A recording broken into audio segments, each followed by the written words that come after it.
Hello everyone, তোমরা সবাই কেমন আছো? আশা করি তোমরা সবাই খুব ভালো আছো। তো আমিও মোটামুটি ভালো আছি। এবার তোমাদেরকে একটা কথা শেয়ার করছি। আমি সেদিন যে আমার হাত পুড়ে যাওয়ার একটা ফটো আর ভিডিও শেয়ার করেছিলাম, সেখানে তোমরা অনেকে অনেক কমেন্ট করেছো। তো সত্যি আমি ভাবতেও পারিনি যে আমার কোনো ফটোতে, ভিডিওতে এত এত কমেন্ট আমি পাবো, ভালো ভালো কমেন্ট পাবো। তো যাই হোক, সেটা দেখে আমার ভীষণ ভালো লাগলো। হ্যাঁ, আমার হাতটা তখন ভাতের মাড় সেঁকতে গিয়ে পুরো গরম জলটা পড়ে গেছিলো। ভীষণ জ্বালাপোড়া করছিল। তখন ওষুধ দিয়ে দেয় সোনুর বাবা। তারপরে আবার ওই যে আলু থেতো করে দিয়ে দেয়। এর জন্য ফোসকাটা আর কি পড়েনি। জ্বালাপোড়াটা তখনই ঠিক হয়ে যায়। আর হাতে সেরকম কিছু হয়নি। আমি ভীষণ ভয় পেয়ে গেছিলাম, কিন্তু তারপরে দেখি সেরকম কিছু হয়নি। তো যাই হোক, চলো এবার তোমাদের সঙ্গে একটা কথা শেয়ার করি যে আমি যে হেয়ার প্যাকের ভিডিওগুলো, হেয়ার কেয়ার ভিডিওগুলো শেয়ার করি, তোমরা শুধু দেখো নাকি তোমরা তোমাদের মাথায়ও সেটা লাগাও? আর যদি লাগাও তো তারপরে তোমাদের রেজাল্টটা কি আসে সেটা অবশ্যই আমাকে কিন্তু কমেন্টে জানাবে যে তোমরা মাথায় দেওয়ার পর তোমাদের রেজাল্টটা কেমন এসেছে। শুধু আমার ভিডিও দেখে বিশ্বাস করবে সেটা তো না, তোমরা নিজেদের মাথায়ও ট্রাই করে দেখবে যে তোমাদের চুলটা একটু হলেও স্মুথ শাইনি হয় কি না। তো সেটা একটু বলবে, আমাকে জানাবে, তাহলে আমি বুঝতে পারবো যে ঠিক আছে, আমার যতটা শ্যুট করে এই জিনিসগুলো তোমাদেরও করবে। তাহলে আমি যে জিনিসগুলো ইউজ করি তাহলে সেগুলো আমি তোমাদের সাথে শেয়ার করতে পারবো। আর এবার আরেকটা কথা বলি যে তোমরা আমাকে কমেন্ট করো আমি কি হেয়ার অয়েল, কি শ্যাম্পু আর কি সিরাম ইউজ করি মাথায়। এবার দেখো, আমার চুলে যেটা শ্যুট করবে সেটাই যে তোমাদের চুলে শ্যুট করবে সেটা কিন্তু কোথাও লেখা নেই। আমি যে তেলটা ইউজ করি সেটা আমার মাথায় ভালো মতো শ্যুট করে, এর জন্য আমি করি। এবার তোমাদের মাথায় কিন্তু নাও করতে পারে, তাই না?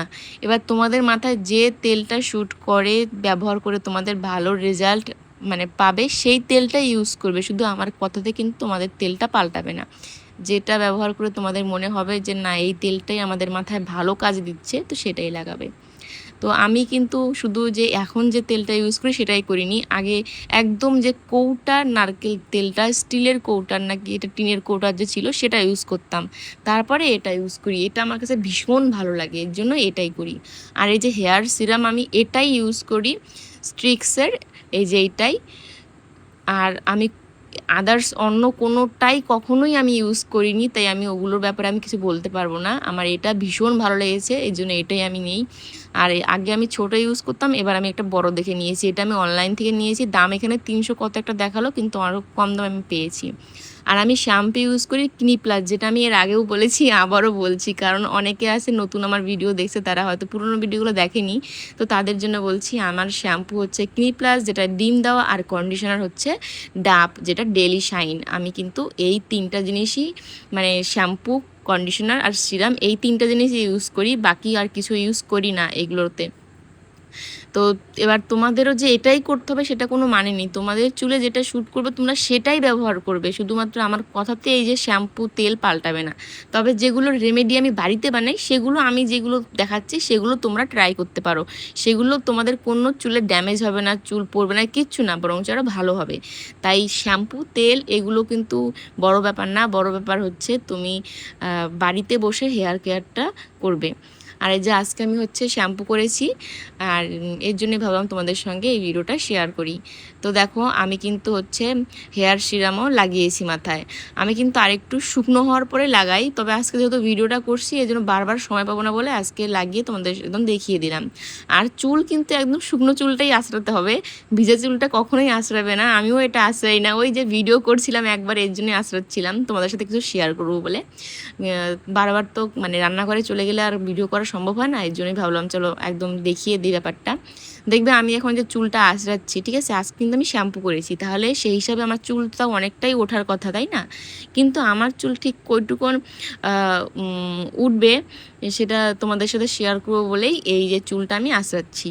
তো আমি তোমাদেরকে বলি, দেখো, চুল মোটামুটি সবার মাথায় একটা দুটো বা 10 থেকে 20টা উঠতেই পারে সারাদিনে। তবে তার থেকে বেশি উঠলে তখন একটা ভয়েরই ব্যাপার, তাই না? তবে আমার কিন্তু খুব বেশি ওঠে না। তবে যখন আমি হেয়ার নিয়ে ভিডিও করি, মানে যে নানা রকমের চুল বাঁধার মানে হেয়ার স্টাইল নিয়ে ভিডিও করি, যেহেতু চুলগুলো টানাটানি করতে লাগে এদিক থেকে ওদিক, তখন কয়েকটা চুল একটু বেশি ওঠে। বাদবাকি শ্যাম্পু করার সময়ও আমার অতটা চুল ওঠে না, কিন্তু এই হেয়ার স্টাইল করার সময় চুলটা একটু বেশিই ওঠে, কারণ এই টানাটানি এদিকে টানাটানি করতে হয় তাড়াহুড়োতে, এর জন্য। তো দেখো শ্যাম্পু করার পরে চুল আঁচড়ালাম, আমার চুল কিন্তু এই যে এইটুকুনো উঠেছে। এখানে হাইয়েস্ট ওই 10টার মতোই চুল আছে, তার বেশি হবে না।